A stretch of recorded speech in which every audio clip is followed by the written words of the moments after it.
بسم اللہ الرحمن الرحیم۔ السلام علیکم۔ اردو کہانی سینٹر میں خوش آمدید۔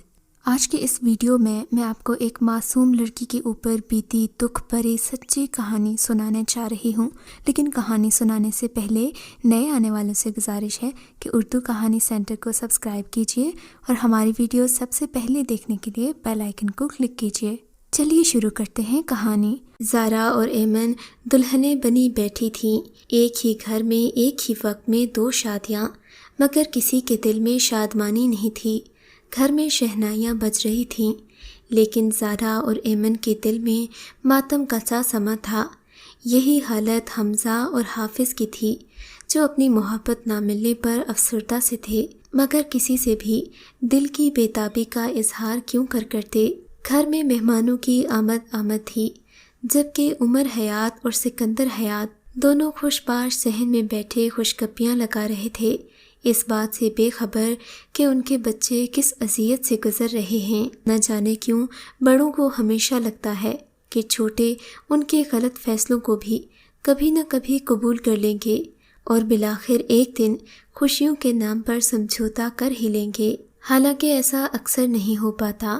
آج سے تقریباً 10 سال پہلے ان کی تقدیروں کا فیصلہ بزرگوں نے ان سے پوچھے بنا ہی کر دیا تھا۔ جب زارا پیدا ہوئی تو انہوں نے اپنے دوسرے بیٹے کے لیے زارا کا ہاتھ فوراً ہی اپنے بھائی سکندر سے اپنے بیٹے حافظ کے لیے مانگ لیا تھا۔ بظاہر یہ ایک آئیڈیل جوڑی تھی، پہلے بیٹے کے ساتھ پہلی بیٹی کی شادی، جبکہ دوسرے بیٹے کے لیے اپنے بھائی کی چھوٹی بیٹی کا رشتہ مانگ لیا تھا۔ اب وہ مطمئن ہو گئے تھے، بھائی کی بیٹیوں کی شادی کا مسئلہ بھی حل ہو گیا تھا، جبکہ اپنے بیٹوں کے لیے بھی بہو لانے کی فکریں نہیں تھیں۔ لیکن انسان جو کچھ بھی لکھتا ہے وہ اکثر اس کے مقدر میں نہیں لکھا ہوتا، اس کے منصوبے دھرے کے دھرے رہ جاتے ہیں اور تقدیر کچھ اور ہی لکھ دیتی ہے۔ دونوں لڑکے لڑکیوں کا بچپن ایک دوسرے کے ساتھ ہنس کھیل کر گزرا تھا۔ بچپن کا سنہری دور کٹ گیا اور لڑکپن کا دور شروع ہوا تو ذمہ داریوں کا تھوڑا تھوڑا احساس ہونے لگا۔ اب زیادہ تر توجہ سب کی پڑھائی پر ہوتی تھی۔ زارا کو پڑھائی سے کچھ خاص دلچسپی نہیں تھی، لیکن اس کی بڑی بہن ایمن ایک مکمل شخصیت کی مالک تھی اور زندگی کے ہر پہلو میں مکمل نظر آتی تھی۔ نہ صرف پڑھائی میں تیز تھی بلکہ گھر کے کاموں میں بھی طاق تھی۔ وہ اکثر کھانا پکاتی تو کھانے کا شوقین حافظ اس کی خوب تعریف کرتا، وہ بھی اس کی تعریف پر پھولے نہ سماتی اور اچھے اچھے کھانے بنا کر سارے گھر والوں کو کھلاتی۔ صبیحہ بیگم تو اپنی بیٹی کی مہارتیں دیکھ کر اس پر صدقے واری جاتی تھیں، جبکہ مسز حیات کو بھی دلی سکون ملتا تھا جب وہ اپنی ہونے والی بہو کو اتنا چست اور چالاک دیکھتی تھیں، اور یہی بات شاید حافظ کے لیے بھی دلچسپی کا باعث بن گئی تھی۔ تبھی وہ منہ پھٹ اور بدتمیز زارا کی بجائے ایمن کی جانب متوجہ ہونے لگا۔ ایمن نے بھی اپنی مسکراہٹوں کے ذریعے اس کے جذبات کو بڑھاوا دیا تھا۔ حافظ کو اور چاہیے ہی کیا تھا، زندگی میں کھانے پینے اور سونے کے علاوہ اسے کوئی کام نہیں تھا۔ دوستوں کے ساتھ شہر بھر کی مٹر گشت کرنا اس کا اہم مشغلہ تھا۔ اس کی ماں نے لاکھ اسے منع کرنے کی کوشش کی، مگر وہ کسی کی سنتا ہی کب تھا، اکثر ناراض ہو جاتا اور کھانا بھی نہ کھاتا۔ لیکن گھر میں سبھی جانتے تھے کہ وہ ناراض ہو کر کھانا کیوں چھوڑ دیتا ہے۔ جب ایمن جیسی خیال رکھنے والی کزن ہو تو بھلا وہ ہاتھ سے کھانا کیوں کھاتا؟ اور پھر اکثر یوں ہونے لگا کہ حافظ منہ پھلا کر بیٹھ جاتا اور ایمن اسے اپنے ہاتھ سے کھانا کھلاتی، جسے وہ خوشی خوشی کھا لیتا۔ پھر دونوں مسکرانے لگتے اور یوں ان کی محبت پروان چڑھنے لگی۔ دوسری طرف زارا، جس کی عمر ابھی کم تھی، اسے ان باتوں میں دلچسپی نہیں تھی، جبکہ حمزہ وقت سے پہلے ہی سمجھدار ہو گیا تھا۔ اس نے دن رات اپنا پڑھائی میں صرف کرنا شروع کر دیا، کیونکہ وہ اپنے گھر کی خوشیوں کو ایسے ہی برقرار رکھنا چاہتا تھا، نہیں چاہتا تھا کہ چچا اور تایا کی امیدوں پر پورا نہ اترے۔ وہ گھر میں سب سے بڑا تھا اور دونوں خاندانوں کی امیدیں اسی سے وابستہ تھیں۔ اگرچہ امیدیں تو دونوں بھائیوں سے تھیں، مگر حافظ خاصا لاپرواہ واقع ہوا تھا، وقت پر لگا کر اٹھتا رہا۔ حمزہ کی عمر 24 سال ہو گئی، جبکہ حافظ بھی 22 کے سن میں پہنچ گیا۔ حمزہ تیسری بار میڈیکل کا ٹیسٹ دے چکا تھا، مگر مسلسل ناکامی نے اسے خاصا چڑچڑا کر دیا تھا۔ انہی دنوں کسی نے مشورہ دیا کہ اگر ایک جگہ قسمت کے دروازے بند ہو گئے ہیں تو دوسری جگہ آزماؤ، ہو سکتا ہے کہ اس میں تمہارا کوئی نہ کوئی چانس بن جائے۔ یوں حمزہ نے کچھ امیدی اور کچھ نا امیدی کے عالم میں آرمی کے لیے ٹیسٹ دیا، اور پھر مختلف مراحل سے گزرنے کے بعد بالآخر وہ سلیکٹ ہو ہی گیا۔ اور اس دن گھر میں خوشی کا سا سما تھا جب اسے اس کا اپوائنٹمنٹ لیٹر ملا تھا۔ سارے گھر والوں کے چہروں پر اطمینان اور خوشی جھلک رہی تھی، جبکہ حافظ بھی بھائی کی کامیابی سے خاصا خوش نظر آتا تھا۔ حافظ میں لاکھ برائیاں سہی، مگر وہ اپنے بھائی سے حسد بالکل بھی نہیں کرتا تھا۔ طبیعت کی لاپرواہی تھی جسے وقت کے ساتھ بالآخر ٹھیک ہو ہی جانا تھا۔ حیات منزل میں آج بہت بڑی دعوت تھی جو حمزہ کی کامیابی کی خوشی میں منعقد کی گئی تھی۔ دعوت کا سارا کھانا ایمن نے اپنے ہاتھوں سے بنایا تھا۔ صبیحہ بیگم بھی خوش تھی کہ ان کی بیٹی کا ہونے والا شوہر ایک روشن مستقبل حاصل کرنے والا ہے، اور اسی رات دعوت میں بڑوں نے مشورہ کیا تھا کہ 2 سال کے اندر اندر حمزہ اور ایمن کو شادی کے بندھن میں بندھ جانا چاہیے، جبکہ زارا کی عمر ابھی کم تھی۔ حافظ نے بھی ابھی کوئی خاص پڑھائی نہیں کی تھی، سو ان کی شادی کی بات ابھی نہیں طے پائی تھی، اور پھر صبیحہ بیگم کو جلدی بھی نہیں تھی۔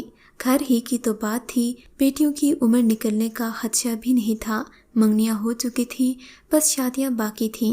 وقت پر لگا کر اٹھتا رہا، یہاں تک کہ وہ 2 سال بھی بیت گئے۔ اس دوران حمزہ نے زندگی میں کئی کٹھن مرحلے دیکھے۔ اس نے بڑے بڑے عہدوں پر فائز آفیسرز کے ساتھ کام کیا تھا، اور مشکل حالات کو سامنا کرنا اس کی زندگی کے روزمرہ کے کاموں میں شامل تھا۔ ہر دن ان کا حوصلہ بڑھانے کے لیے انہیں تقریباً 25 منٹ کا لیکچر دیا جاتا تھا، جس میں وہ آنے والے حالات کے لیے اپنے ذہن کو تیار کرتے۔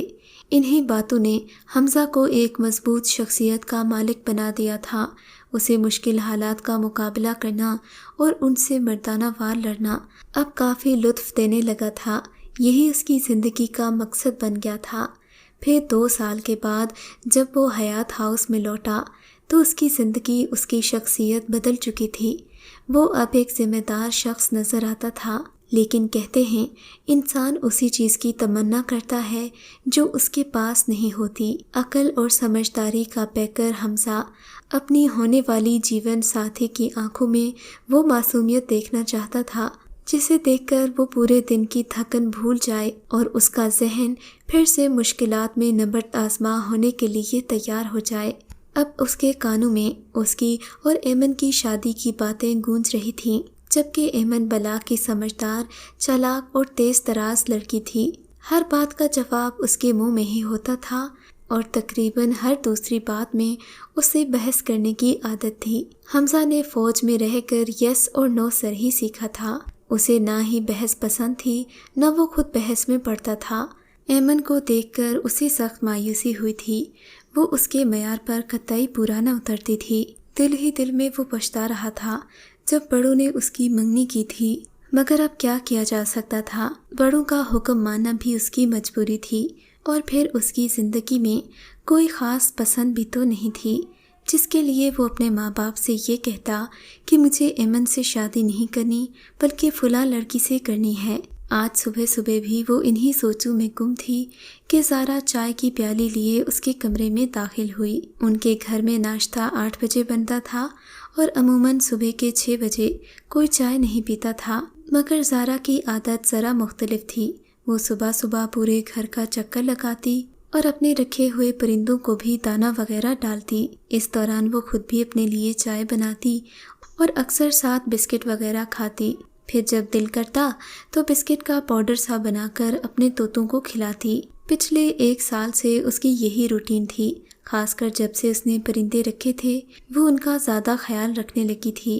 حمزہ بھی فوجی ہونے کے ناطے صبح سویرے اٹھنے کا عادی تھا، جبکہ اسے گھر والوں کی اس روٹین سے خاصی نفرت تھی، جو دن چڑھے تک سوتے رہتے تھے اور پھر رات گئے تک جاگتے تھے۔ وہ بھی صبح صبح اٹھا، پانی کا گلاس پیا اور کتاب لے کر بیٹھ گیا، مگر اس کا دھیان کتاب میں نہیں تھا۔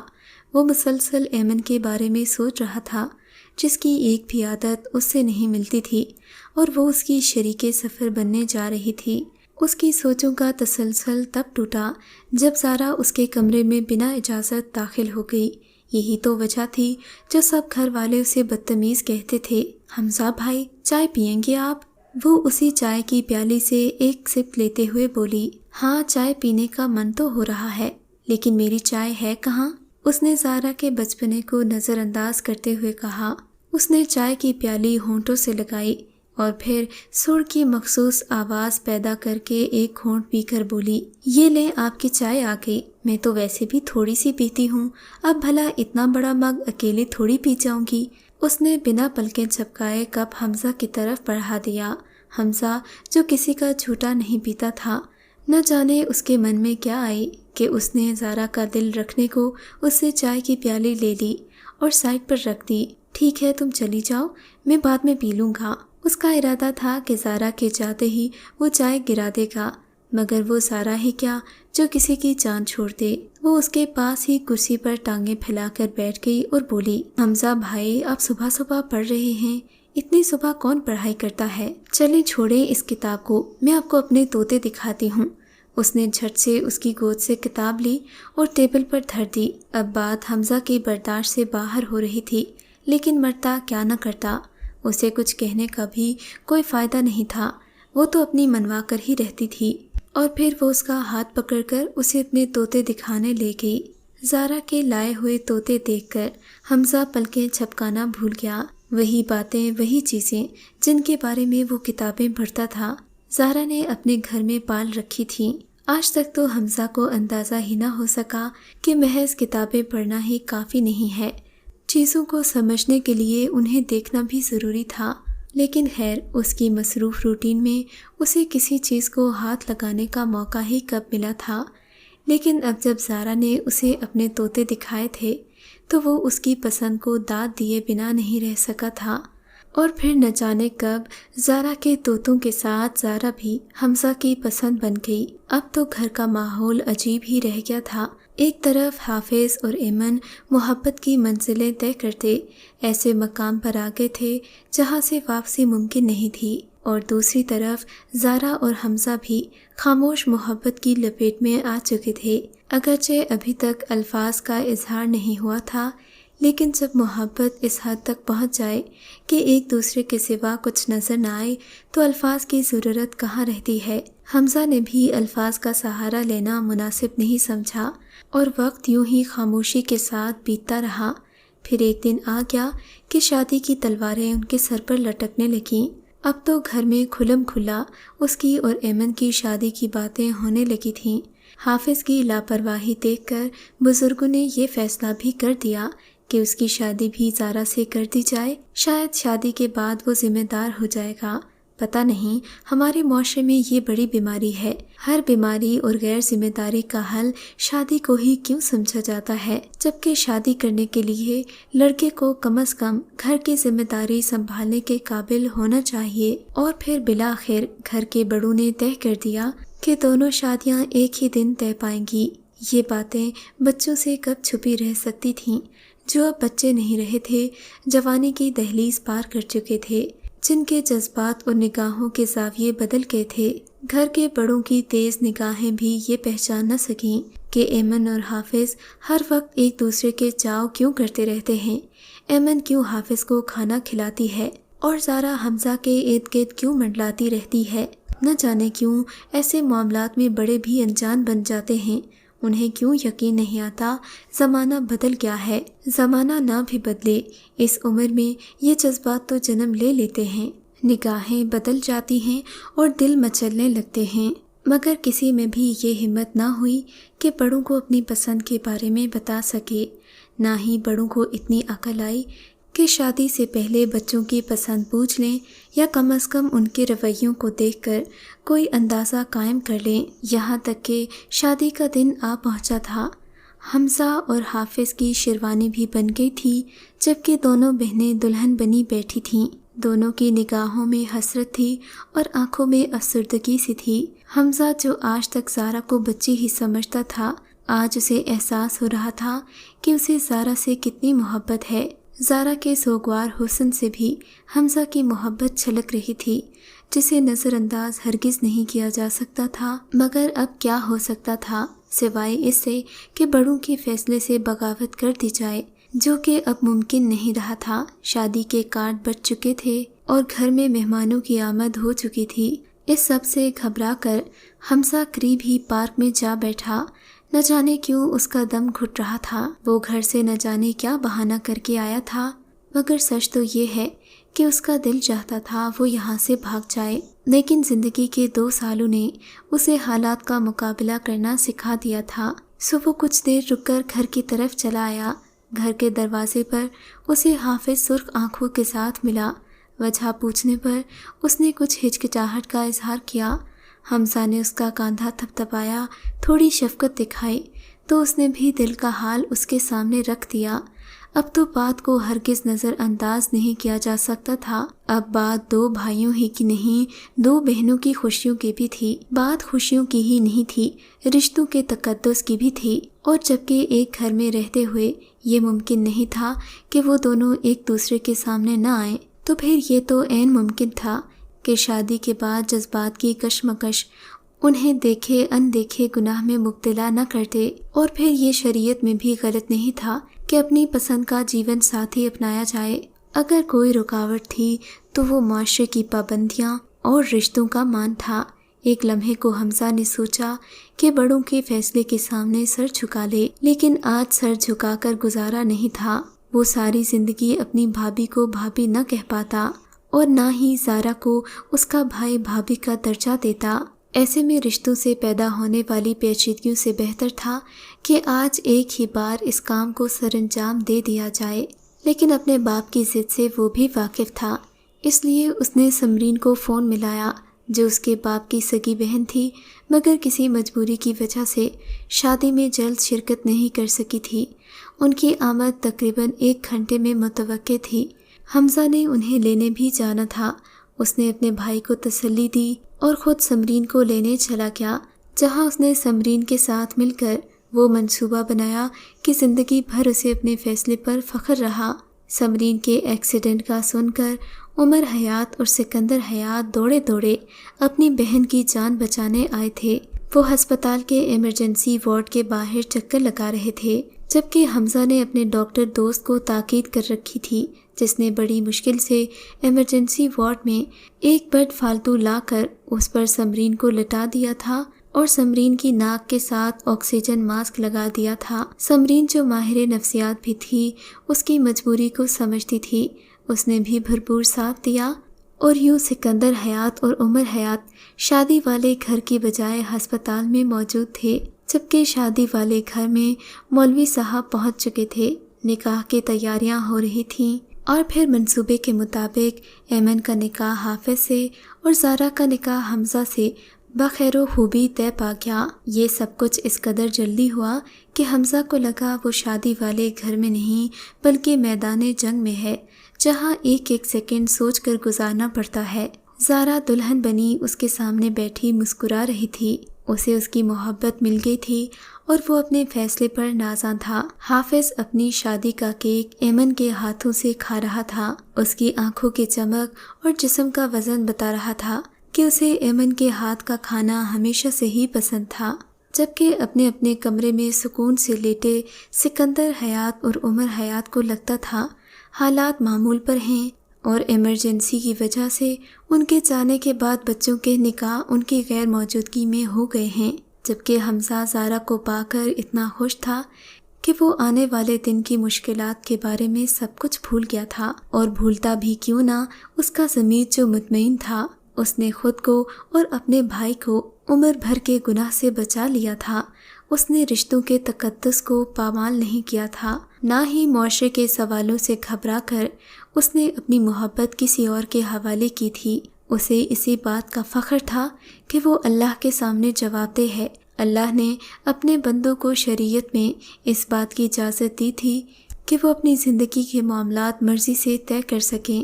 ہاں، اس کا طریقہ غلط تھا، مگر جن حالات سے وہ گزر رہا تھا ان میں یہی ممکن تھا۔ آپ کے خیال میں کیا حمزہ نے صحیح کیا یا اسے اپنے والدین کی پسند میں راضی رہنا چاہیے تھا؟ ہمیں کامنٹ سیکشن میں ضرور بتائیے گا۔ اگر آپ کو ہماری کہانی اچھی لگی ہے تو اردو کہانی سینٹر کو سبسکرائب کیجیے اور ہماری ویڈیوز سب سے پہلے دیکھنے کے لیے بیل آئیکن کو ضرور کلک کیجیے۔ اور ہاں، کامنٹ سیکشن میں اپنی رائے کا اظہار کرنا مت بھولیے گا۔